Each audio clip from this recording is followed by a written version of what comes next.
गुरु साक्षात परब्रह्म तस्मै श्री गुरुवे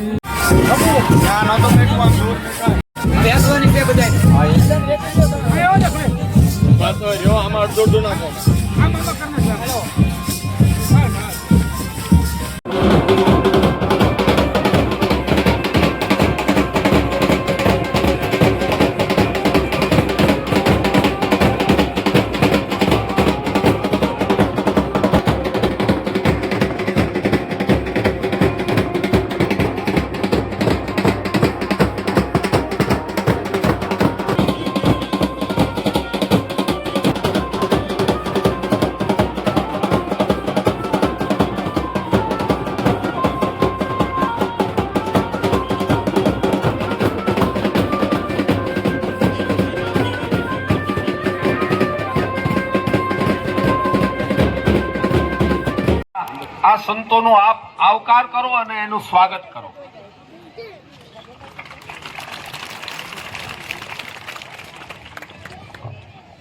અત્રે ઉપસ્થિત સર્વ સંતોના શરણોમાં વંદન કરી મહાન શ્રી રામકૃષ્ણદાસ બાપુ સંકેતવાસ થયા છે ત્યારે આપ સૌ અહીંયા પધાર્યા છો અમારા આમંત્રણને માન આપીને।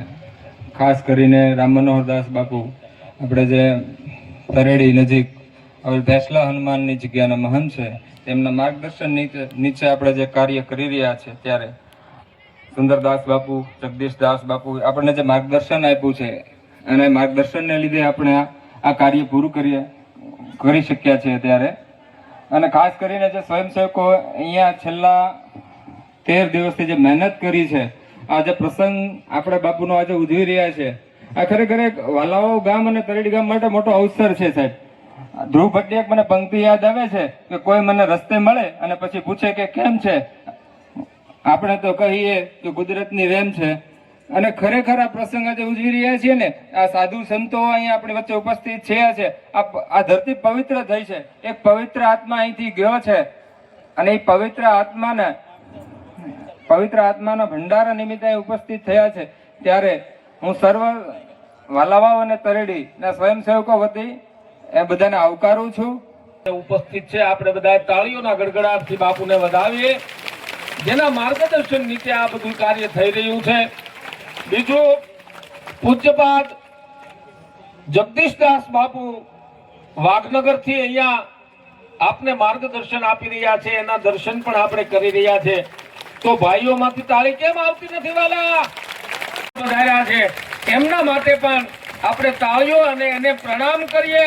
તેમજ અનેક સંતો મહંતો લોઠેશ્વર મહાદેવ કંટાસરથી પૂજ્યપાદ હરિગીરી બાપુ અહીંયા પધાર્યા છે એમના માટે પણ તાળીઓનો ગડગડાટ કરીએ। તેમજ અન્ય સંતો બોરડાથી જ્ઞાનદાસ બાપુ પણ અહીંયા પધાર્યા છે એના માટે પણ આપણે તાળીઓ વગાડીએ। જાંબુડાથી શ્યામદાસ બાપુ અહીંયા પધાર્યા છે એમના માટે પણ આપણે તાળીઓથી એનું સ્વાગત કરીએ।